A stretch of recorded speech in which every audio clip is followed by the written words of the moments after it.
نحمده ونصلي ونسلم على سيدنا ومولانا محمد رسوله النبي الأمين المكين الحنين الكريم الرؤوف الرحيم. أما بعد، بسم الله الرحمن الرحيم. معزز ناظرین و ناظرات اور سامعین و سامعات، جملہ مشائخ اعظام، علماء کرام، محترم اساتذہ، طلباء اور طالبات اور مجالس العلم کے اس ورلڈ وائڈ سیریز کے حوالے سے دنیا بھر کے متعلمین اور متعلمات، اللہ رب العزت کا شکر ہے جس کی توفیق سے ہم اس سلسلہ وار گفتگو کو جاری رکھے ہوئے ہیں، اور اس میں وجود باری تعالیٰ اور ضرورت مذہب کے موضوع پر ہمارے دلائل، ہماری بحث اور ہماری گفتگو جاری ہے۔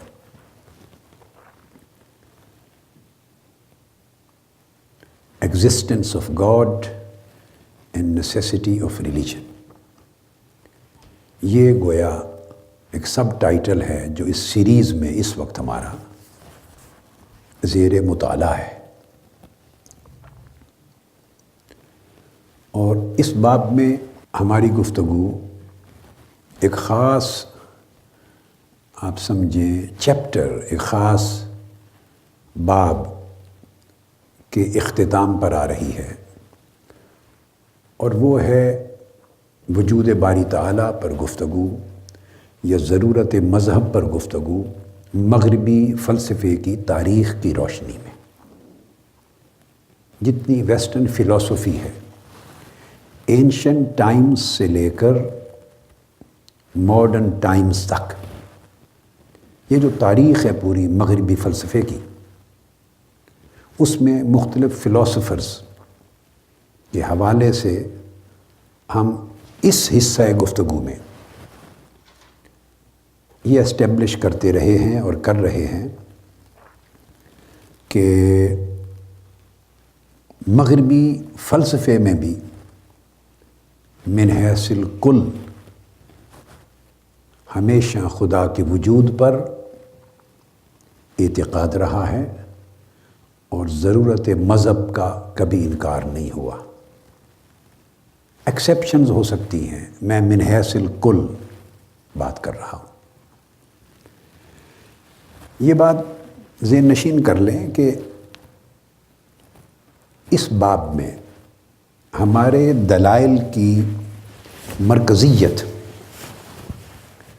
اس نقطے پر نہیں ہے کہ ہم خدا کے وجود کو اس لیے مانتے ہیں یا مذہب کی ضرورت پر اس لیے اعتقاد کرتے ہیں کہ وہ سقراط نے یہ کہا، یا افلاطون نے یہ کہا، یا ارسطو نے یہ کہا، سوکریٹیز یا سوکریٹس، یا پلیٹو یا ارسطوٹل اور اس کے زمانے کے باقی فلسفیوں نے یہی کہا، یا پری سوکریٹک پیریڈ میں، سقراط سے پہلے کے دور میں فلسفیوں کا اور انسانی معاشروں کا خدا کے وجود پر اعتقاد تھا، اور مذہب کی ضرورت پر ان کا اجماع تھا۔ یعنی ہم اس دلیل کو اس انداز کے ساتھ نہیں لے رہے کہ اس لیے مانتے ہیں اللہ کے وجود کو اور مذہب کی ضرورت کو کہ فلاں فلاں فلاں نے یہ کہا ہے، نہیں۔ یا اس کے بعد کے عرصے پہ بھی آ جائیں تو ہماری دلیل کی مرکزیت، پھر کہہ رہا ہوں، یہ نہیں ہے کہ ہم یوں کہیں کہ ہم خدا کے وجود کو اس لیے مانتے ہیں اس کو سینٹ تھومس ایکوائنس نے لکھا یا وہ اس کو مانتا تھا، یا جان دا اسکاٹ وہ اس کو مانتا تھا، یا اسکول مین ان کے فلسفے میں یہ اعتراف تھا۔ نہیں، یہ دلیل بھی نہیں ہے کہ ہم کہیں کہ چونکہ ایراسمس اور مور نے کہا ہے خدا کے وجود کا اقرار کیا اس وجہ سے ہم کرتے ہیں، نہیں، ہماری دلیل کی مرکزیت یہ نہیں۔ یا فرانسس بیکن نے اس کا اقرار کیا ہے، یا ہوبز اس کو مانتا رہا ہے، یا ڈیکارٹ نے اس کا اقرار کیا ہے، یا اسپینوزا نے اقرار کیا ہے، یا لیبنز نے اقرار کیا ہے، یا لاک کے فلسفے میں یہی ہے، نہیں۔ قدیم ہوں فلسفی یا جدید، ہم انہیں بطور حجت پیش نہیں کر رہے، اور ان کے اقرار سے اور خدا کے وجود پر ان کے اعتقاد سے اور مذہب پر عقیدہ رکھنے سے ہم خدا کے وجود کو نہیں ثابت کر رہے یا مذہب کی ضرورت کو اس طرح ثابت نہیں کر رہے، بلکہ ادر وے راؤنڈ ہے، اس کے برعکس کر رہے ہیں۔ یہ وہ لوگ تھے جو مذہب کے بنیادی طور پر اسپیشلسٹ نہیں تھے، یہ فلاسفرز تھے۔ انہوں نے عقلی علم کو، انٹلیکچول نالج کو فروغ دیا، اس کی انٹلیکچول ڈیولپمنٹ کے ذمہ دار بنے انسانی معاشروں کی پوری تاریخ میں۔ اور اگر خدا کے وجود کا انکار کرنا کوئی عقلی بات ہوتی، وزنی بات ہوتی، اور مذہب کی ضرورت کا انکار کرنا ہوتا تو سب سے پہلے یہ لوگ انکار کرتے۔ بیسیکلی ہماری دلیل کا مرکزی خیال یہ ہے۔ ایک طبقہ ہوتا ہے نا، تین یعنی ایریاز ہیں جو مذہب کی حقائق، مذہب کے بیان کردہ حقائق کو ڈسکس کرتے ہیں، یا ان حقیقتوں سے بحث کرتے ہیں جن حقیقتوں سے مذہب جن پر روشنی ڈالتا ہے۔ ان میں ایک فلسفہ ہے، اور دور جدید میں پھر ایک سائنس ہے۔ دور قدیم میں بھی سائنس کی صورت تھی، ہم اس کے بعد سائنس کی تاریخ پہ آنے والے ہیں۔ اور تیسرا مذہب اٹ سیلف ہے، یعنی سائنس، فلاسفی اور ریلیجن، تین ایریاز آف ہیومن نالج ہیں جو ایسے حقائق سے، اس قسم کی ریئلٹیز سے ڈسکس کرتے ہیں، خواہ ان کو نیچرل ریئلٹیز کہیں، سپر نیچرل ریئلٹیز کہیں، فزیکل ریئلٹیز کہیں، میٹا فزیکل ریئلٹیز کہیں، یہ سائنس آف نیچر ہے۔ کاسموس کہیں، کازمولوجیکل ریئلٹیز کہیں، مختلف نام ہیں جو سائنس دیتی ہے، اور فلسفہ بھی ان کو دیتا ہے، خواہ ان کو الہیات کہیں، ما بعد طبیعیات کہیں، خواہ اس کو نیچر کا نام دیں۔ یہ جو حقائق ہیں ان عنوانات کے تحت ڈسکس کیے جاتے، خواہ اس کو ایتھکس اور موریلٹی کہیں۔ تو ان حقائق کو ڈسکس کیا گیا ہے ان تین سائنسز میں، تین قسموں کے علموں میں۔ ایک مذہب ہے اٹ سیلف، تو اس کے دلائل ہم اس لیے نہیں دے رہے کہ اس کو تو ثابت کرنا ہے، خدا کے وجود کو ثابت کرنا ہے، مذہب نے اس کا دعویٰ کیا ہے، ہم اس پر اعتقاد رکھتے ہیں، ہم اس کو ثابت کر رہے ہیں خارجی دلیلوں سے، ایکسٹرنل ایویڈنسز سے۔ اور خارجی دلیلوں میں سب سے بڑے دو سبجیکٹ، سب سے بڑے دو سائنسز، سب سے بڑے دو علم جس کے ذریعے اس کو پرکھا اور جانچا جا سکتا ہے، وہ فلسفہ اور سائنس ہے۔ اب کسی اور سبجیکٹ کا ماہر ان موضوعات کے اوپر اگر کوئی بات کہے گا تو اتھارٹی نہیں سمجھی جائے گی۔ جیسے فزکس کا ماہر، فزسسٹ، اگر کیمسٹری اور بائیو کیمسٹری پر، نیوکلیئر کیمسٹری پر، کوئی ایسی چیز کہ نیوکلیئر فزکس پر کوئی اور سبجیکٹ پر بات کرے گا، باٹنی پر، زوالوجی پر، بایولوجی پر، اناٹمی پر، فزکس کا ماہر بات کرے گا تو اس کے بعد اتھارٹی نہیں سمجھی جائے گی، حالانکہ وہ خود اپنے میدان میں اتھارٹی ہے۔ اس طرح کیمسٹری کا، بائیو کیمسٹری کا، کیمیکل کیمسٹری کا کوئی ماہر اگر ڈسکشن کر کے اتھارٹی کے طور پہ بات کرے گا کہ میں فزکس کے فلاں فارمولے کو نہیں مانتا، تو کہا جائے گا بھئی آپ اس کے اسپیشلسٹ نہیں ہیں، آپ کے پاس اس کا وہ تمام نالج نہیں ہے جو کسی حقیقت یا کسی فارمولہ یا کسی اصول یا کسی لا یا کسی تھیوری یا کسی ایک قانون کو رد کرنے یا قبول کرنے کے لیے ریکوائرڈ ہوتا ہے، ایک ریکوائرڈ نالج ہوتا ہے۔ تو آپ کیمسٹری پر بات کریں تو مانیں گے، مگر فزکس پہ بات کریں گے تو نہیں مانیں گے، جیسے فزسسٹ کی بات کیمسٹری پر نہیں مان رہے اتھارٹی کے طور پر۔ اس طرح ایک اناٹومسٹ ہے، آج تو عالم یہ ہو گیا ہے کہ اگر وہ اناٹمی کا ماہر کوئی بات کرے باٹنی کے حوالے سے، حالانکہ اوپر جا کے ان کا بیسک لارجر ایریا تو ایک ہو جاتا ہے۔ پہلے تو بایولوجی ہوا کرتی تھی، اس میں باٹنی اور زوالوجی دو بہنیں تھیں، اکٹھی چلتی تھی، تو پھر الگ الگ ہوتی چلی گئیں، پھر اس کے سب برانچز ہوتی چلی گئیں، تو اس کی بات نہیں مانی جاتی کہ آپ اس میں اسپیشلائزڈ نہیں ہیں۔ تو کسی چیز کا اقرار یا انکار، اس کے لیے آپ جس حقیقت کا اقرار یا انکار کر رہے ہیں اس حقیقت کا اسپیشلسٹ ہونا ضروری ہے، اس حقیقت کے اقرار اور انکار کے لیے آپ کا اتھارٹی ہونا ضروری ہے۔ اتنا علم، اتنی تحقیق اور اتنی عقلی، فکری، علمی سطح آپ کے پاس ہونا ضروری ہے کہ آپ انٹائٹلڈ ہوں، مجاز ہوں اس کو رد کرنے یا قبول کرنے کہ اتنی اتھارٹی تو ہونا آپ کے پاس۔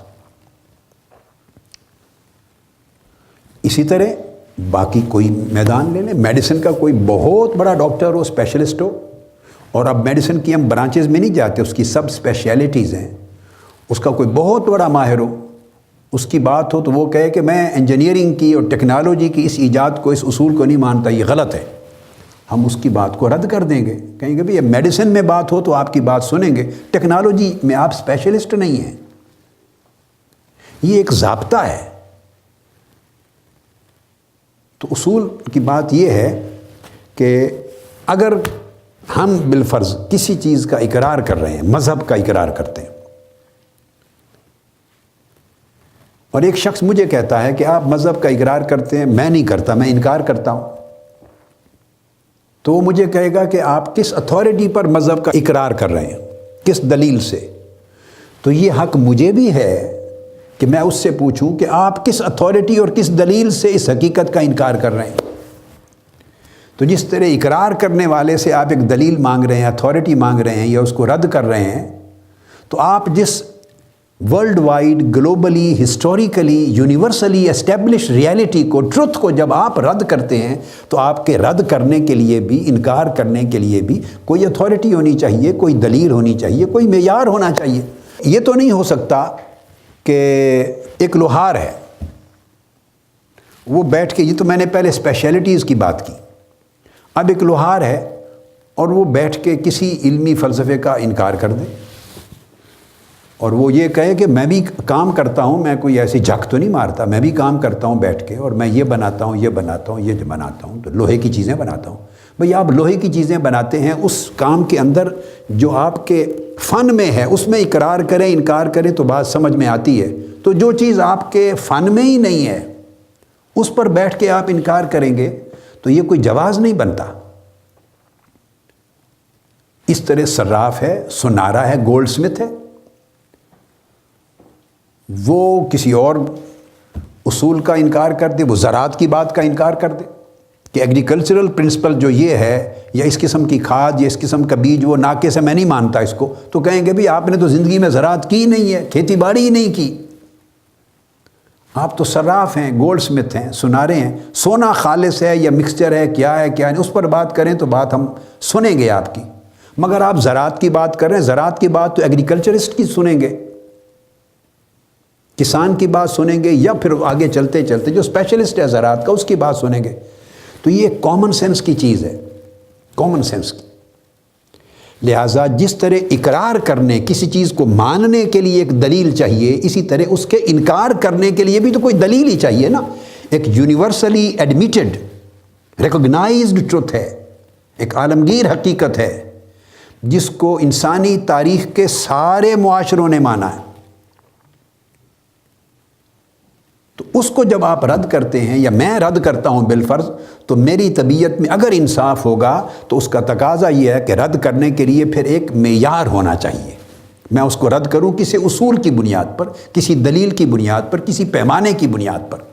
تو جس طرح ماننے والے سے میں ایک دلیل اور ایک پیمانہ مانگ رہا ہوں، تو میں انکار کرتے ہوئے بھی مجھے چاہیے کہ میں کوئی دلیل دوں.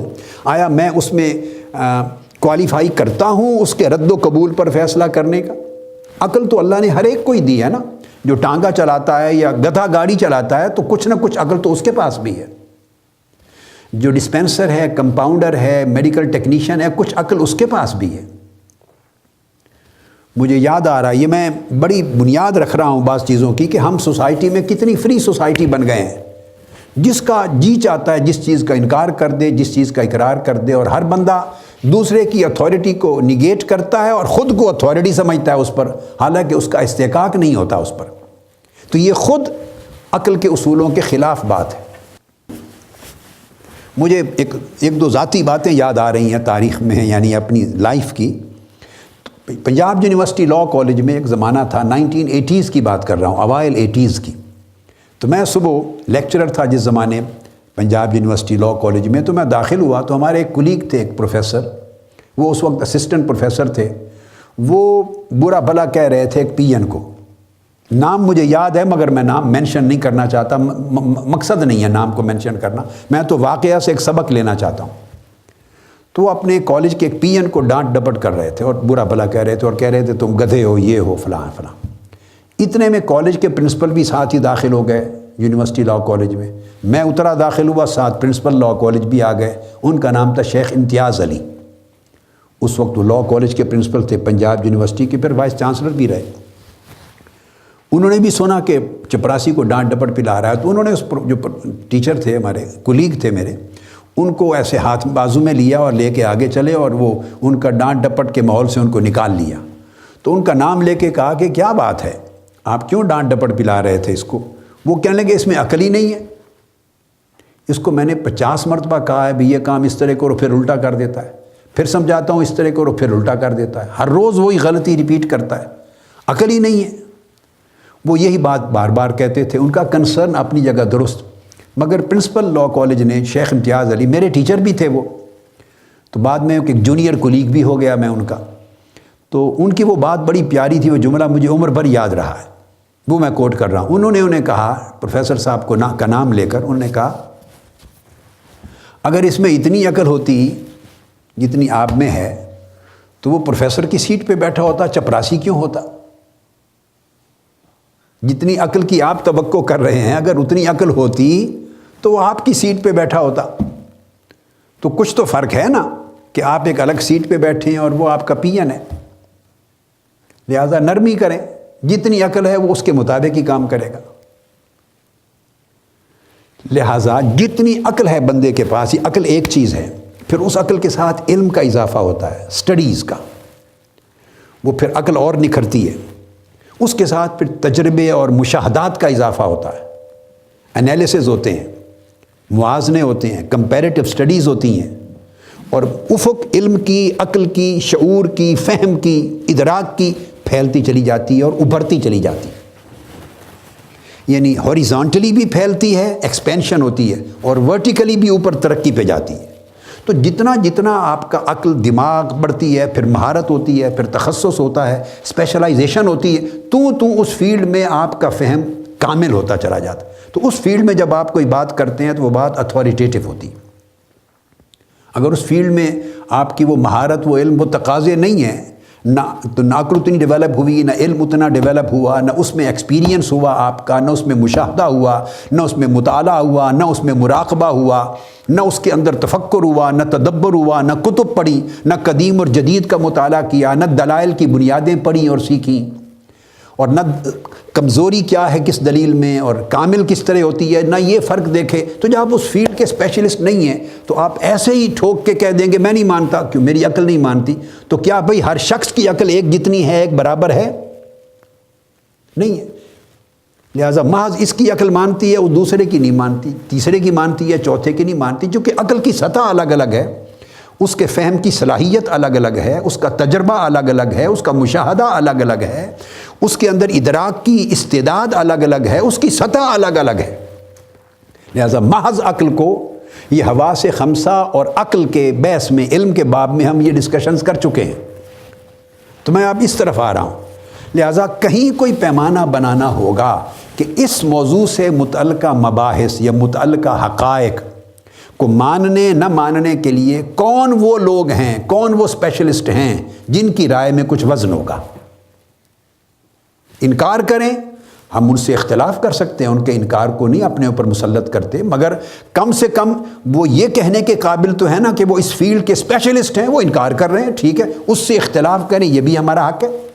اور اقرار کریں تو کسی دلیل سے اقرار کریں، اور اقرار کرنے کی ان میں صلاحیت بھی ہو، استعداد بھی ہو۔ میں اس نقطے کو ایلیبوریٹ کر رہا ہوں۔ لہٰذا جب اس نقطے پر آتے ہیں تو پھر مذہب نے جن حقائق کو انسانیت کے سامنے رکھا ہے ان کو پرکھنے کے لیے، قبول کرنے کے لیے، ان پر دلائل کو لانے اور ان کا جائزہ لینے کے لیے دو ہی فیلڈ ہیں صرف، ایک فلسفہ ہے، ایک سائنس۔ اس سے باہر کا کوئی فیلڈ ایسا نہیں ہے جو مذہب کے بیان کردہ حقائق کو، حقیقتوں کو پرکھ سکے۔ نہ اکنامکس پرکھ سکتی ہے، نہ پولیٹیکل سائنس پرکھ سکتی ہے، نہ سوشیالوجی پرکھ سکتی ہے، نہ سائیکالوجی پرکھ سکتی ہے۔ اسی طرح نہ میتھمیٹکس میں، آپ میتھمیٹکس آگے چل کے فلسفے کے ساتھ جڑ جاتے ہیں۔ کئی سبجیکٹ جب بہت اوپر جاتے ہیں تو ہر سائنس کی ایک فلسفی ہے، وہ پھر اوپر جا کے جڑ جاتے ہیں۔ تو جب بھی آپ ان حقائق کے قریب جانا چاہتے ہیں تو آپ اس کی سائنس اور فلسفی کے ذریعے جاتے ہیں۔ یہی وجہ ہے کہ ہمیشہ فلسفی، ریلیجن اور سائنس تینوں اکٹھے چلے ہیں۔ فلسفہ اور سائنس اور مذہب یہ تینوں اکٹھے چلے۔ تو ہم نے اس لیے اس میدان کو، تاریخ کو منتخب کیا ہے کہ سب سے بہتر اس کے اوپر درست رائے دیں یا غلط رائے دیں، یہ بحث الگ ہوگی بعد میں آ کر، مگر جنہوں نے بحث کی ہے اور جن کو بحث کرنے کا حق تھا ان اے وے ہیومن انٹلیکچول لیول پر، وہ یا فلاسفرز تھے یا سائنٹسٹ تھے۔ باقی فیلڈ کے لوگ تو اس میدان کے ماہر ہی نہیں تھے۔ ماہر ہو کے پھر الگ بات ہے، درست ماہر یا غلط ماہر میں یہ پھر الگ گنجائش ہے، مگر انہیں تو اس میدان کے حقیقتوں سے بحث کرنے کی صلاحیت ہی نہیں تھی ان کے اندر، بیسک پرنسپلز ہی نہیں تھے ان کے پاس، basic principles of science. Law کی جب آپ بات کرتے ہیں تو ایک ڈاکٹر، ایک میڈیکل ڈاکٹر، وہ لیگل فلسفیز کو اور لیگل سائنسز کو، لیگل تھیوریز کو، جورسپروڈنس کو نہیں ڈسکس کر سکتا، وہ ایریا الگ ہو جاتا ہے۔ تو آپ ایک دوسرے کے ڈسپلن کو مانتے ہیں۔ لہٰذا میں یہ سمجھانا چاہتا ہوں اپنے بیٹوں اور بیٹیوں کو اور نوجوان نسل کے میرے طلبہ اور طالبات کو اور سامعین سامعات کو کہ جب بھی کسی فیلڈ میں آپ ایک حتمی رائے قائم کریں، اقرار کرنے کی یا انکار کرنے کی، ماننے کی یا رد کرنے کی، قبول کرنے کی یا قبول نہ کرنے کی، تو اس کا بھی کوئی اصول ہونا چاہیے، اس کا بھی ایک پرنسپل ہے، اس کا بھی ایک سائنس ہے، اس کے بھی ضابطے ہیں۔ یہ نہیں ہے کہ اقرار کرنے کے لیے ضابطے درکار ہو اور انکار بلا ضابطہ کر دیا جائے، تو وہ انکار پھر وہ سینہ زوری ہے، وہ تو آپ جس کو چاہیں گھسون مکہ مار کے اس کا جبڑا توڑ دیں، جس کے منہ پہ مار دیں، تھپڑ مار دیں، یہ تو کوئی آپ کو روک نہیں سکتا۔ یہ تو مائٹ از رائٹ والا بات ہو گئی نا۔ ایسا نہیں ہے کہ میں نہیں مانتا، نہیں، آپ نہیں مانتے، ٹھیک ہے، آپ کی طبیعت نہیں مانتی، مگر نہ ماننے کی کوئی وجہ ہوگی، کوئی دلیل، کوئی اصول، کوئی معیار، کوئی پیمانہ، کوئی پرنسپل، کوئی سائنٹیفک پرنسپل، یہاں آ کے بات رکتی۔ مجھے یہاں ایک اور بڑی دلچسپ بات یاد آ رہی ہے، میرے اپنے بچپن کی اور لڑکپن کی، یوتھ لائف کی ہے، میں آپ کو کوٹ کرنا چاہتا ہوں۔ جنگ میں جو اوائل زمانہ تھا میں نے گزارا، میں جنگ سے لاہور شفٹ ہوا ہوں 1978 میں، 1978 اپریل 1978 تک جنگ میں تھا، اور پروفیشن کے طور پہ میں لائر تھا، میں ایک لائر تھا، پریکٹسنگ لائر تھا، ڈسٹرکٹ کورٹس جنگ میں ایک وکیل کے طور پہ پریکٹس کرتا تھا۔ پھر میں یونیورسٹی لاء کالج میں آ گیا، لاہور شفٹ ہو گیا، پروفیسر آف لاء ہونے تک پھر وہ سارا وقت وہیں گزارا۔ تو جب میں جنگ میں تھا تو، اور علوم شرعیہ، علوم دینیہ جس کا ایک نصاب ہوتا ہے، وہ میں نے 1970 میں 1970 میں ان کی تکمیل کی تھی، دورہ حدیث کی، وہ پورا ایک اسپیسیفک جو نصاب ہوتا ہے 8-10 سال پڑھنے کے بعد۔ پھر اس کے بعد تعلیم کا سلسلہ تو تدریس جاری رہا۔ تو جنگ کا وہ اوائل زمانہ جو بتا رہا ہوں تو مجھے یاد آتا ہے، اور میں بڑی دلچسپ ہے مثال۔ تو میں بچپن میں، ہم گھر سے جب نکلتے تھے تو کوئی بازار تھا جس میں کوئی شاپنگ کے لیے، گروسری کے لیے کوئی چیز گھر کی لینے دینے کے لیے جاتے تھے تو کھیتیاں والا بازار کہتے تھے۔ پہلے زمانے میں کھیت ہوں گے تو کھیتیوں والا بازار ہوگا، اب وہ کھیتیوں کی زبر زیر میں بدل گئی، کھیتیاں والا بازار۔ وہاں ایک دکان مجھے یاد پڑتی ہے، وہاں 4-5 بڑے بڑے بوڑھے آدمی اکٹھے بیٹھے ہوتے تھے۔ تو کبھی میں چھوٹی عمر میں ویسے کھڑا ہو جاتا تھا، 5 آدمی بیٹھتے تھے، ان میں سے بعضوں کے نام اب تک مجھے یاد ہے، وہ تو پرانی بات ہے، وفات پا گئے سارے، اللہ تعالیٰ ان کی بخشش فرمائے۔ اور ان میں سے کوئی ایک بھی زیادہ پڑھا لکھا نہیں تھا، میٹرک پاس بھی نہیں تھے ان میں سے کوئی صاحب، یعنی 10 سال کی سکولنگ بھی نہیں تھی۔ کوئی پرائمری پڑھا ہوا تھا، 5 کلاسز تک سکولنگ کی، کوئی 4 سال تک سکولنگ کی، ان میں سے کوئی 6-7 سالوں تک کی ہوگی، ایز سچ میٹرک بھی نہیں کیا ہوا تھا کسی نے۔ پرانے وقت کے لوگ تھے، محنت مزدوری کرنے والے، اب چونکہ بوڑھے ہو گئے تھے تو ریٹائرڈ لائف گزارتے تھے۔ ان میں ایک بھائی پروفیشن لوہار رہا تھا پہلے، یہ بلیک سمتھ کہتے ہیں ہم، لوہے کا کام کرتا۔ ایک میوزیشین تھا، باجا بجاتا تھا، وہ بھی اپنے فارغ وقت میں ہارمونیم اور پیانو بجاتا رہتا تھا ضعیف عمری میں۔ تو اسی طرح کوئی ایک جلاحہ تھا، کپڑے کا پرانے کھڈیاں ہوتی تھی اس کا کام کرتے تھے۔ بائی پروفیشن جب وہ پہلے کرتے تھے تو بعد ازاں بوڑھے ہو گئے تو بیٹھتے تھے، اور وہ جب بیٹھتے تھے تو وہ 5 کے 5 ان میں سے ایک ارسطو ہوتا تھا، ایک افلاطون اور ایک سقراط، ایک بقراط۔ وہ خدا کے وجود کا انکار کرتے تھے، مذہب کے وجود کا انکار کرتے تھے، دلائل دیتے تھے عقلی اور فلسفے کی باتیں کرتے تھے۔ پڑھا ایک دن بھی نہیں ہے، نہ فلسفہ پڑھا، نہ سائنس پڑھی، نہ مذہب پڑھا، نہ دین پڑھا، نہ دنیا پڑھی۔ تو میں کھڑے ہوتا سنتا تھا، تو بچپن کی بات ہے، تو وہ میں سوچتا تھا بھی نہ یہ پڑھے ہوئے ہیں، نہ کسی اسکول گئے، نہ کسی مدرسہ گئے، نہ کوئی ریلیجس سائنسز پڑھی ہیں، نہ کوئی ورلڈلی کوئی میٹیریل سائنسز پڑھی ہیں، کوئی علم نہیں سرے سے، اور یہ ان کے پروفیشن اپنی جوانی میں رہے، اب ریٹائرڈ لائف ہیں، بوڑھے ہیں، ان پڑھ ہیں، اب ضعیف عمر کے ہیں، اور بیٹھ کے فلسفے اور وجود خدا کو رد کرنا اور مذہب کو رد کرنا اور بڑی بڑی اونچے آسمانوں کی باتیں کرتے تھے۔ تو بعد ازاں وہ حقیقت کھلی، میں یہ بڑی ریلیونٹ بات ہے جو میں بتانا چاہتا ہوں کہ یہ انکار مذہب کا کئی جگہوں پر ہوا، کئی ادوار میں ہوا، کئی لوگوں نے کیا، اس کے پیچھے کچھ خارجی اسباب ہیں، عقلی اسباب نہیں تھے، فلسفیانہ اسباب نہیں تھے، سائنسی اسباب نہیں تھے، علمی اسباب نہیں تھے، خارجی عوامل تھے، معاشرتی، سماجی، مذہبی، خارجی۔ تو بعد ازاں میری لائف کا ایک زمانہ آیا کہ میں نے دروس قرآن شروع کیے جنگ میں، اور حلقات علم شروع کیے جنگ میں، یہ 70s کی زمانے میں، اور خطبات سیرت شروع کیے، تو علمی حلقات میں نے قائم کرنے شروع کیے، تو میرے حلقات میں وہ آتے تھے ضعیف العمر ہونے کے باوجود، تو جو انٹرپریٹیشن دین کی، مذہب کی میں دیتا تھا وہ اس کو مانتے تھے، اور عمر پر مذہب کا انکار کرتے رہے، میں خود سنتا رہا۔ اب جب میں قریب ہوا اور وہ مجھے ماننے لگے، میری بات سننے لگے، دین کی میری تعبیر کو قبول کرنے لگے، مذہب کی میری تشریح کو قبول کرتے تھے، کوٹ کرتے تھے، جب میری لائف ذرا اس سٹیج پہ آئی، تو پھر میں نے کمپیئر کیا کہ یہ تو انکار کرتے تھے مذہب کا اور برا بھلا کہتے تھے مذہب کو، بیٹھ کے ہر وقت دین کو، مذہب کو برا بھلا کہتے تھے، اب یہ مانتے ہیں، میری بات سنتے ہیں، میں مذہبی کی بات کرتا ہوں، دین کی بات کرتا ہوں۔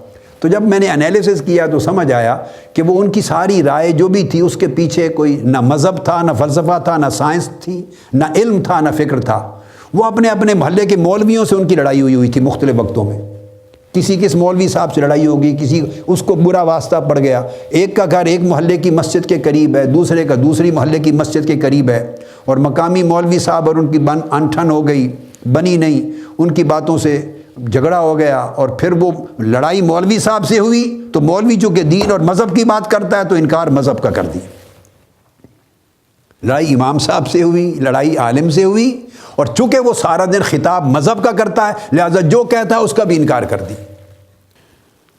تو ایسا بھی رہا ہے، بعض سائنسدانوں نے انکار کیے ہیں، اس وقت کے چرچ کے رویے کے خلاف ایک ایسا ریئیکشن آیا، احتجاج آیا ہے، رد عمل پیدا ہوا ہے، بعض فلسفیوں نے ایسا انکار کیا۔ ایک زمانہ مغرب میں، یورپ کا ایسا گزرا ہے جب چرچ نے بڑے ظلم کیے ہیں علم پر، عالموں پر، سائنسدانوں پر، فلسفیوں پر بڑے ظلم کیے ہیں، قیدیں دی ہیں، قتل کیا ہے، جب اس وقت کیتھولک اتھارٹی تھی بڑی زوروں پر، مسیحیت کی طاقت تھی، راج کرتے تھے، تو وہ میں آگے یہ چیزیں کوٹ کروں گا جب ہم سائنس پر آگے آنے والے ہسٹری آف سائنس پر آئیں گے، وجود باری تعالیٰ اور ضرورت مذہب کے حوالے سے، تو میں ریفرنس اس وقت کوٹ کر دوں گا۔ تو رد عمل ہوا، اور رد عمل ہوا تو جس کے خلاف ہو گئے، تو چونکہ وہ مذہب کے قائل ہیں، مذہب کا پرچار کرنے والے ہیں، تو خواہ ان کی بیان کردہ مذہبی حقیقتوں سے اختلاف ہوا تب چڑھ گئے، خواہ ان کے رویوں سے اختلاف ہوا تب چڑھ گئے، خواہ ان کے وضاقتہ سے اختلاف ہوا تب چڑھ گئے۔ تو کسی کو کسی سے چڑ ہوتی ہے، ہم نے اپنی زندگی میں پاکستان میں بھی دیکھا، کسی کو کسی کے ساتھ چڑ ہے، لہٰذا جو وہ کچھ کہتا ہے پھر اس کے کہے سے بھی اختلاف کرتے ہیں اور جھگڑا کرتے ہیں۔ تو انسانی طبیعتیں ہر طرح کی رہی ہیں۔ میں نے ایسے ایک شخص دیکھے، دو بھائیوں کی لڑائی تھی، سینئر دو بھائیوں کی لڑائی تھی، ان میں سے ایک بھائی کو میں نے دیکھا اس لڑائی میں رد عمل میں وہ کہتا تھا کہ جو اس کا مذہب ہے میں اس مذہب کو بھی نہیں مانتا، جس خدا کو وہ مانتا ہے میرا بھائی معاذ اللہ استغفر اللہ پتہ نہیں کیا کیا کلمات بولتے، میں اس خدا کو ہی نہیں مانتا، پھر آگے الا بلا لفظ بولتے تھے۔ جس نبی رسول کو میرا بھائی مانتا ہے معاذ اللہ میں اس نبی اور رسول کو بھی نہیں مانتا، جس دین کو میرا بھائی مانتا ہے میں اس دین کو نہیں مانتا۔ پھر وہ اپنا نام کرتا تھا، میں پھر ہندو، میرا نام تلسی رام نارائن ہے، میں فلاں کو نبی مانتا ہوں، میں فلاں مذہب کو اعتقاد کرتا ہوں۔ بھئی کیوں کرتے ہو ایسا؟ میں نے اپنے بھائی کا الٹ کرنا، یہ میں نے اپنے کانوں سے ان کی رسائی کراتے ہوئے باتیں سنی ہوئی ہیں، اور ایکچولی وہ کرتا تھا وہ شخص اس طرح۔ اور یہ ایک نہیں ہے، اس کی مثالیں اب آپ پھیلاتے چلے جائیں تو ہڈن یا اوپن یہ ہزارہ شخصوں میں ہے۔ تو ایک چیز رد عمل ہوتا ہے طبیعت کا، اور اگر طویل عرصہ رہے وہ رویہ ظلم کا، جیسے چرچ کا میں نے کہا، کیتھولک اتھارٹی کا، مسیحیت کا، اور اہل علم پر، سائنسدانوں پر اور فلسفیوں پر، اگر 100 سال 200 سال ہی ایسے گزرے ہوں، 200-300 سال اس ظلم کے جبر کے، تو نسلیں اس کے اندر گزری ہوں، تو رد عمل بڑھتا بڑھتا ایک مستقل فکر بن جاتا ہے، اور وہ انکار کرتے ہیں ہر اس شے کا جس کا چرچ میں اقرار ہوتا تھا۔ جب رد عمل ہوتا ہے تو پھر انکار ہوتا ہے۔ تو مذہبی اسلامی تاریخ میں بھی کچھ ایسے علماء کے ساتھ ہوا ہے کہ خاص کسی وقت کے زمانے کے خاص طبقہ علماء کے ساتھ رد عمل ہوا، تو جو عقائد ان کے تھے تو اس کے خلاف لکھنا شروع کر دیا، اور لکھتے لکھتے رد عمل میں شروع کیا، اور لکھتے لکھتے اپنا فکر بن گیا۔ تو اس طرح ایک یہ سٹوری ہے۔ سمجھانا مقصود یہ تھا کہ ہم فلسفے کی تاریخ اس وجہ سے بیان نہیں کر رہے کہ ہم ان فلسفیوں کی وجہ سے خدا کے وجود کو مانتے ہیں۔ آگے سائنس کی تاریخ کو بھی لوں گا، اینشنٹ ٹائم سے لے کے پریزنٹ ڈے تک، پریزنٹ ٹائم، ماڈرن ٹائمز تک، کہ ہم اس وجہ سے خدا کے وجود اور مذہب کو نہیں مان رہے کہ فلاں فلاں سائنسدان نے مانا ہے یا فلاں فلاں فلسفی نے مانا ہے، نہیں، بلکہ اس کے برعکس ہے۔ کہنا یہ چاہتے ہیں بھائی ان حقائق سے بحث کرنے والے اسپیشلسٹ لوگ یہ تھے، ہر دور کے فلسفی یا ہر دور کے سائنسدان، اگر انکار کرنا تھا درست کریں یا غلط کریں تو یہ کم سے کم اس فیلڈ سے متعلق تھے مذہب کو چھوڑ کر، چونکہ یہ تین سبجیکٹ اکٹھے چلتے رہے ہیں، ریلیجن چلتا رہا ہے، فلسفی اور سائنس۔ تو کہنا مقصود یہ ہے کہ ان کی اگر بہت اوور ویلمنگ میجورٹی، ایک بھاری اکثریت ہر دور میں خدا کے وجود کا انکار نہیں کرتی رہی، اقرار کرتی رہی ہے اور مذہب کو مانتی رہی ہے، فیتھفل رہے ہیں، بلیورز رہے ہیں، اور اپنی سائنس اور فلسفے کی انتہا پہ کمال پر پہنچا کر الٹیمیٹلی اسی خدا کو الٹیمیٹ ٹروتھ مانا ہے، الٹیمیٹ ریالٹی مانی ہے، اسی خدا کو ون بینگ مانا ہے، نیسیسری بینگ، واجب الوجود مانا ہے۔ اگر ان کو فلسفہ اور سائنس الٹیمیٹلی اس مقام پر لے گیا ہے، اگر انکار کا امکان تھا تو ان سے تھا، تو اب یہ بھی مان رہے ہیں، تو کسی اور کے پاس انکار کرنے کی دلیل کیا ہے، وجہ کیا ہے؟ اسپیشلسٹ تو یہ لوگ تھے۔ یہ ہے سارا جو ہے اس دلیل اور اس بحث کا مرکز و محور جو میں نے آپ کے سامنے رکھا۔ اس وجہ سے یہ ڈسکشن جاری ہے۔ اب میں نے پچھلی نشست میں گفتگو اینڈ کر کے یہ کہا تھا کہ اگلی نشست برکلے سے شروع کریں گے۔ اب پھر میں کہتا ہوں اس وجہ سے نہیں مان رہے وجود الہ کو، وجود باری تعالیٰ کو، کہ برکلے نے مانا ہے، نہیں، یہ دلیل ہی نہیں ہے کہ جان لاک نے مانا ہے، یہ دلیل نہیں ہے۔ کہنا یہ ہے کہ برکلے جیسے لوگ جو مذہب کے رہنما اور پیشوا اور مذہب کے عالم اور محقق نہیں تھے، بنیادی طور پہ فلسفی ہیں، اور اسلامک فلسفر نہیں ہے، ویسٹرن فلسفر ہیں، تو ان کے ہاں بھی اقرار خدا اگر ملتا ہے تو اس کا مطلب ہے ان کے دلائل میں کوئی قوت ہے کہ ایسے لوگ بھی انکار نہیں کر سکے، اقرار پر مجبور ہیں۔ تو برکلے کا زمانہ جو ہے، جارج برکلے، یہ 1685 سے 1753 کا زمانہ ہے، اور وہ لکھتا ہے، اس کی میں کوٹیشن دے رہا ہوں، وہ کہتا ہے کہ that God always، یعنی کائنات کی تخلیق اور کائنات کے اندر جو نظام ہے، اس کے اندر جو ہارمنی ہے، اور زندگی کے اندر اجرام فلکی اور کائنات اور آفاقی اجرام کے اندر ایک توازن ہے، اس کی بات کرتے ہوئے وہ کہتا ہے کہ ہر چیز، درخت ہوں، چٹانیں ہوں، جمادات ہوں، نباتات ہوں، حیوانات ہوں، ہر چیز کے اندر زندگی میں ایک نظم دیکھتا ہے، اور اس پر گفتگو کرتا ہے کہ God always perceives everything. اس کا مطلب یہ ہے کہ ہمیشہ خدا تعالیٰ، باری تعالیٰ جو خالق ہے کائنات کی ہر شے کا، وہ ہمیشہ سے ہر چیز کو پرسیو کرتا ہے، اس کو علم ہے اس کی ضرورتیں کیا ہیں، اس کی ضرورت کیا ہے، اس کی حاجت کیا ہے، اس کو کس طرح بنانا ہے، اس کو کس طرح ساخت کرنا ہے، ان دو چیزوں کے درمیان کس طرح تعلق، ربط اور توازن رکھنا ہے، وہ ہر چیز کو جانتا، پرسیو کرتا ہے۔ یہ جو بحث ہے، چند جملے جو میں نے ابھی کہے، اس پر گفتگو آئے گی جب میں سائنسی دلائل پر آؤں گا۔ ابھی تو میں تاریخی دلائل دے رہا ہوں، فلسفے کی تاریخ سے، اس کے بعد سائنس کی تاریخ سے دلائل دوں گا، اور وہ ختم کر کے پھر اٹ سیلف سائنسی دلائل پر آ جاؤں گا انشاءاللہ، اور ایک ایک چیز کو لیں گے، ہیومن لائف کو لیں گے، اینیمل کنگڈم کو لیں گے، ویجیٹیبل کنگڈم کو لیں گے، آنکھ کو لیں گے، درختوں کو لیں گے، ہاتھوں کو لیں گے، ہڈیوں کو لیں گے، زبان کو لیں گے، ایک ایک چیز کو لیں گے، پھر سائنسی دلائل پر آئیں گے کہ ہر چیز کس طرح خدا کے وجود کا اقرار کرتی اور خدا کے وجود پر دلالت کرتی۔ کائناتی حقائق کو لیں گے، سائنس کی مختلف ایجادات کو لیں گے، اس سبجیکٹ پہ آئیں گے انشاءاللہ۔ برکلے کو اس وقت کوٹ کر رہا ہوں، وہ کہتا ہے if there were no God, اگر خدا نہ ہوتا تو پھر کیا ہوتا؟ What we take to be material objects would have a jerky life, suddenly leaping into being when we look at them.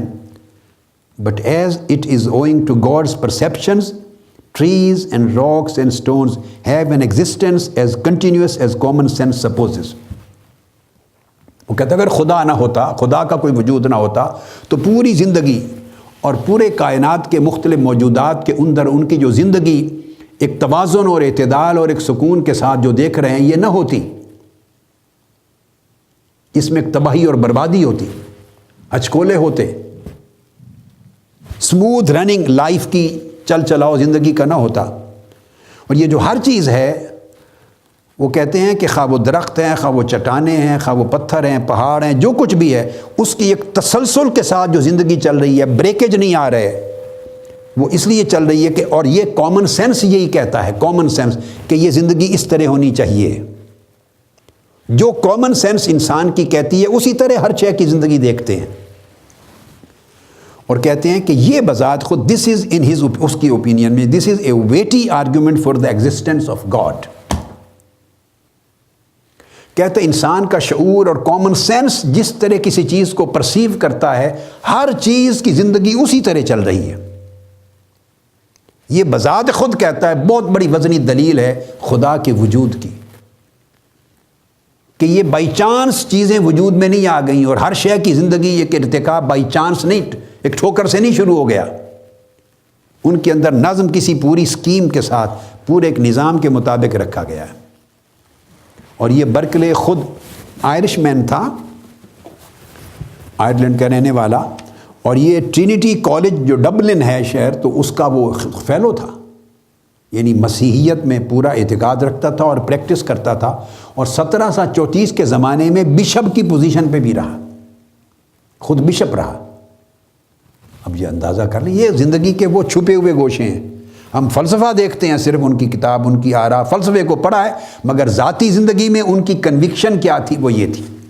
اور اس کی اپنی کتابیں جو ہیں معروف، a new theory of vision, the principles of human knowledge, اور دا dialogues وغیرہ، یہ ساری کتابیں یہ اس کے ذاتی عقیدے کو آشکار کرتی ہیں، جو میں نے اختصار سے بیان کر دیا۔ اسی طرح ہیوم پر آتے ہیں۔ ہیوم کا ذکر زیادہ کرنے کی ضرورت نہیں کہ بذات خود وہ ایک اسکیپٹیکل فلاسفر ہے، وہ تشکیکی فلسفی ہے، اور تشکیکی فلسفی کو خود کسی چیز پہ یقین نہیں ہوتا، نہ اپنے ہونے پر نہ اپنے نہ ہونے پر۔ یہ ہے، ہو بھی سکتی ہے، نہیں بھی ہو سکتی، ایسے بھی ہو سکتا ہے، ایسا بھی نہیں ہو سکتا، اسے خود کسی چیز کا یقین نہیں ہوتا۔ تو یہ جو اسکیپٹسزم ہے، اس سے نہ کچھ حاصل ہوتا ہے نہ وصول، اور اس میں پراگندگی ہوتی ہے، فرسٹریشن ہوتی ہے۔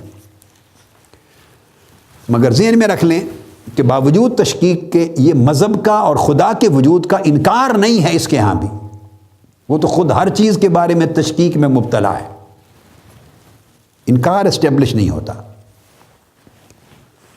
ان کا کنسیپٹ یہ ہے کہ کسی شے کے بارے میں یقینی علم نہیں ہے، ممکن نہیں ہے، یقینی علم ممکن نہیں، تو ان کا میٹر اور ہے۔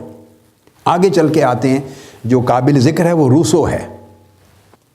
یہ بہت بڑا فلسفی ہے، نام پر 1712 سے 1778 کا زمانہ، جنیوا میں، سوئٹزرلینڈ جنیوا میں یہ پیدا ہوا تھا۔ اور آپ کو معلوم ہے روسو پھر بانی ہے فلسفے میں، جس سے آگے پھر سوشلزم چلی ہے، اور کارل مارکس آئے ہیں، اور پھر یہ آگے لوگ جو سوشلزم، کمیونزم اور ماڈرن جو اکنامک تھیوریز ہیں ساری، اور ریولوشن جو ہے تھاٹ کا وہ، اور سوشل کانٹیکٹ کا بانی ہے، جو معروف ایک تھیوری ہے، فلسفہ ہے ایک سوشل کانٹیکٹ کا، کہ کس طرح انسانوں میں حاکم و محکوم کے درمیان ایک کانٹیکٹ ہوا، اور سوسائٹیز ایک منظم شکل میں وجود میں آئیں، اور ریاست کی طرف انسانی معاشرہ بڑھا، معاشرہ بنا اور ریاست بنی۔ یہ وہ روسو ہے، وہ بھی خدا کے وجود کا قائل تھا روسو۔ اب یہ فکری بانی ہے سوشلزم کا۔ اب اس کے سیاسی فلسفے کا یا اس کے معاشی اور اقتصادی فلسفے کا کوئی لینا دینا نہیں ہے مذہب کے ساتھ، مگر باوجود میں یہی کوٹ کر رہا ہوں کہ اگر مذہب کے انکار میں اور خدا کے وجود کے انکار میں اگر کوئی وزنی دلائل ہوتے کنونس کرنے والے، تو یہ ایک سیریز ہے، پورا سلسلہ ہے فلسفیوں کا، جو مذہب کے اسپیشلسٹ نہیں تھے، فلسفی تھے یا سائنٹسٹ تھے، آگے اس کی بحث آئے گی، تو انکار کرنا، ان کی بھاری اکثریت، اوور ویلمنگ میجورٹی خدا کے وجود کے انکار پر خیال رکھتی، عقیدہ رکھتی اور مذہب کو رد کرتی۔ ان کی بھاری اکثریت ہمیشہ ہر دور میں خدا کے وجود کی مقر رہی ہے، اقرار کرنے والی، اعتقاد رکھنے والی، اور مذہب کی انکاری نہیں۔ تو یہ جو ماڈرن پروٹیسٹنٹس ہیں کرسچنز میں، ایک تو کیتھولکس ہیں جو چرچ آف روم کے پیروکار ہیں، اور ایک پروٹیسٹنٹس ہیں۔ انگلینڈ میں جو موسٹلی کرسچن ہیں وہ پروٹیسٹنٹس ہوتے ہیں۔ تو وہ جو دلائل دیتے ہیں خدا کے وجود پر، خدا کے وجود کو ثابت کرنے پر، پروٹیسٹنٹ جو دلائل دیتے ہیں وہ دلائل موسٹلی روسو کے دیے ہوئے دلائل ہیں، اس کی تھاٹ سے اخذ کیے ہوئے ہیں، بجائے ان کا جو پورا فیتھ ہے وہ سارا، وہ استدلال جو ہے وہ روسو کے افکار سے گویا ایک طریقے کا لیا ہوا۔ اور جس طریقے سے وہ اپنے مذہب کو ڈیفینڈ کرتے ہیں جن دلائل کے ساتھ، وہ ڈیفینس جو ہے ان کے ریلیجس کریڈ کا یا ریلیجس بیلیف کا، وہ بھی روسو نے انوینٹ کیا ہے، روسو نے ایجاد کیا ہے وہ طریقہ مذہب کو دفاع کرنے کا، مذہب کے دفاع کا، خدا کے وجود کے ثبوت کا اور دفاع مذہب کا، وہ استدلال روسو کا ایجاد کرتا ہے۔ اور پھر اب وہ میں کوٹ کرتا ہوں روسو کو، وہ ایک خط لکھتا ہے ایک خاتون کو، ایرسٹوکریٹک لیڈی ہے وہ، اور وہ انکار کرتا ہے، یعنی اس کے اوپر ایک مخالفانہ دلیل کے طور پر اپوزٹ دلیل دے کر انکار کا تھیسس رکھ کے اس سے اقرار ثابت کرنا چاہتا ہے۔ اب اس کے خط کی کوٹیشن پڑھ رہا ہوں۔ وہ لکھتا ہے اس خاتون کو کہ I am of opinion that there is no God. ممکن ہے وہ خاتون مذہب کے بارے میں متذبذب ہوگی، اس کو کلیئرٹی نہیں ہوگی خدا کے وجود پر، اس لیے ابتدا اس کی تھاٹ کے ساتھ ہم آہنگی پیدا کر کے، موافقت پیدا کر کے گفتگو شروع کی، ہم جنس بن کر۔ I am of opinion that there is no God but look yonder the rising of the sun. پھر اس کو کہتا ہے کہ یہ تو ہے، مگر اب دیکھو کس طرح سورج طلوع ہوتا ہے، as it scatters the mist that cover the earth. پھر جو جو ابھرتا ہے تو وہ زمین کی دھندلاہٹ اور اندھیرے کو چھانٹ کر وہ روشنی بکھیرتا چلا جاتا۔ And lays bare the wondrous glittering scene of nature. disperses at the same moment all cloud from my soul. تو ساتھ ہی ساتھ پھر میری روح کے کلاؤڈ جو ہیں بادلوں کو بھی چھانٹتا چلا جاتا ہے. I find my faith again and my God and my belief in Him. I admire and adore Him and I prostrate myself in His presence. وہ طلوع آفتاب سے اور روشنی کے بکھرنے سے اور اندھیرے کے جانے سے اور سورج کی روشنی سے ہر چیز کے منور ہو جانے سے وہ اپنے من کا اجالا اور من کے اجالے اس کا تعلق پھر خدا کے تعلق کی طرف لے جاتا ہے. یعنی سورج کے نظام طلوع و غروب سے استدلال کرتا ہے. اور پھر وہ کہتا ہے ایک اور موقع پر I believe in God as strongly as I believe any other truth.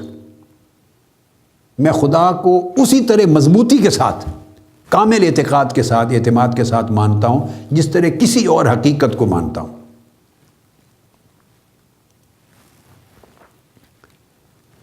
Because believing and not believing are the last things in the world that depend on me. اب اس کی ضرورت پہ زور دیتا ہے کہ مذہب اور اعتقاد پر کلیئرٹی ہونی چاہیے. اس کو ان نیسیسری غیر ضروری چیز سمجھ کے بندے کو نظر انداز نہیں کر دینا چاہیے. عقیدے پر مذہب پر یہاں ایک اور چیز بڑی امپورٹنٹ ہے کہ ایک موقع پر اس کو ایک کھانے کی ڈنر کی ایک پارٹی میں دعوت دی گئی عشائیہ میں اور وہاں وہ شریک ہوا. تو وہاں سینٹ لیمبرٹ ایک شخص موجود تھا مہمانوں میں سے ایک. اس نے کچھ اپنے ویوز ایکسپریس کیے, اپنی رائے کا اس طرح اظہار کیا کہ جس سے شک پیدا کیا اس نے خدا کے وجود پر, خدا کے وجود پر تشکیک کا, شک و شبہ کا اس نے اظہار کیا اپنی گفتگو میں. میں روسو کی بات بتا رہا ہوں. روسو نے ناراض ہو کر اس تقریب سے بائیکاٹ کا اعلان کر دیا. اس نے کہا جس ڈنر پارٹی میں کھانے عشائیے میں خدا کے وجود کے بارے میں شک و شبہ رکھنے والا آدمی بیٹھا ہے, میں اس پارٹی میں بیٹھ کے کھانا ہی نہیں کھانا چاہتا. اس حد تک یہ مذہبی تھا. اور مجھے اپنا اندازہ ہے 99% بیٹوں کو, بیٹیوں کو, نوجوان نسل کو جنہوں نے روسو کو سنا ہے, پڑھا ہے, اس کے نام سے واقف ہیں, 99% ان کو ایسی بات معلوم نہیں ہوگی. اس حد تک وہ غیرت مند مذہبی تھا. آپ اور ہم نہیں کرتے ایسے. کسی ڈنر پہ بلائے ہوں, اجتماعی ہو, ولیمہ ہو, کوئی شادی ہو, کھانے پر بیٹھے ہوں, اور قسم کے لوگ بیٹھے ہوتے ہیں. کوئی خدا کے وجود کو ماننے والے سارے تھوڑے ہوتے ہیں. کوئی انکار کرتا ہے, کوئی تشکیک کرتا ہے, تو ہر کوئی آزادی دیتے ہیں. ہر کسی کی اپنی آزادی ہے, رائے ہے بھائی. کھانا چھوڑ کے جانے کی دھمکی کوئی نہیں دیتا. آپ اس روسو کو دیکھیں کتنا مذہبی آدمی. اب آپ سنیں گے یہ تو جنونی ہے. جنونی تو نہیں ہے, تو فلسفی. اور ماڈرن ورلڈ نے, یورپ نے اس کے فلسفے کو لیا ہے آگے. پھر وہ ایک اور جگہ اپنے فیتھ کا کنفیشن کرتا ہے. کلیئر کر اس نے کہا کہ میں یہ مذہب رکھتا ہوں, میں خدا کے وجود پر عقیدہ رکھتا ہوں, اور میں ایسی جگہ نہیں بیٹھنا چاہتا. یہ برٹن رسل نے کوٹ کیا ہے the history of western philosophy میں. برٹن رسل نے جو روسو کے تحت یہ کوٹ کیا ہے واقعہ. یہاں پر آج گفتگو ختم کرتے ہیں. وما علینا الا البلاغ. والسلام علیکم ورحمۃ اللہ وبرکاتہ.